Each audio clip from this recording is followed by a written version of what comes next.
Sejak tahun 2018, setiap 22 April, Inggris memperingati Stephen Lawrence Day sebagai hari refleksi nasional melawan rasisme dan ketidakadilan. Penetapan ini lahir dari perjuangan panjang Doreen Lawrence, seorang ibu yang mencari keadilan bagi putranya. Pada tahun 1993, Stephen Lawrence, remaja 18 tahun yang bercita-cita menjadi arsitek, tewas akibat penusukan yang bermotif rasial. Stephen tidak mengenal para pelaku dan para pelaku juga tidak mengenalnya. Yang ada hanyalah kebencian buta terhadap orang berkulit hitam, dan hari itu Stephen menjadi korbannya. Kasus ini sejak awal ditangani dengan buruk.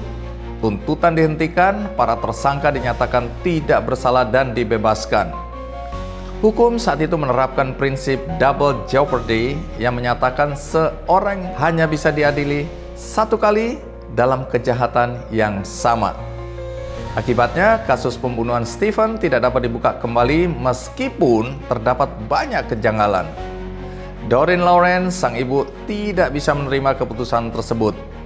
Ia menempuh penyelidikan yudisial yang akhirnya mengungkap kegagalan serius dalam kerja kepolisian serta adanya rasisme sistemik di kepolisian Inggris.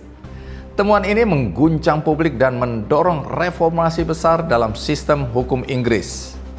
Dampaknya, dihapuskannya prinsip double jeopardy melalui reformasi hukum pidana pada tahun 2005 yang memungkinkan kasus pidana dibuka kembali jika ditemukan bukti baru.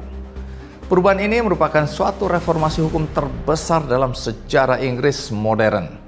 Pada tahun 2012, hampir 2 dekade setelah pembunuhan itu terjadi, 2 tersangka dinyatakan bersalah dan dijatuhi hukuman penjara seumur hidup. Doreen membutuhkan waktu 19 tahun untuk mendapatkan keadilan bagi putranya. Namun bagi Doreen, keadilan bukanlah akhir perjuangan.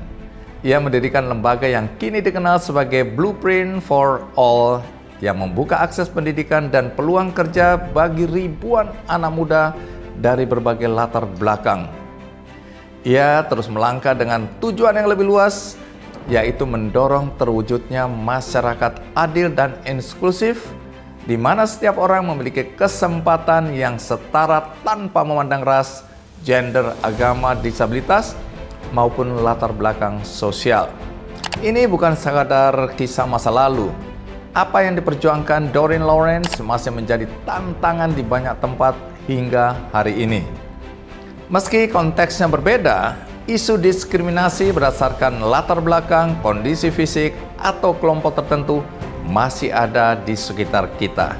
Karena itu, kisah ini relevan bukan hanya untuk diingat, tetapi untuk menjadi pedoman kita dalam kehidupan sehari-hari.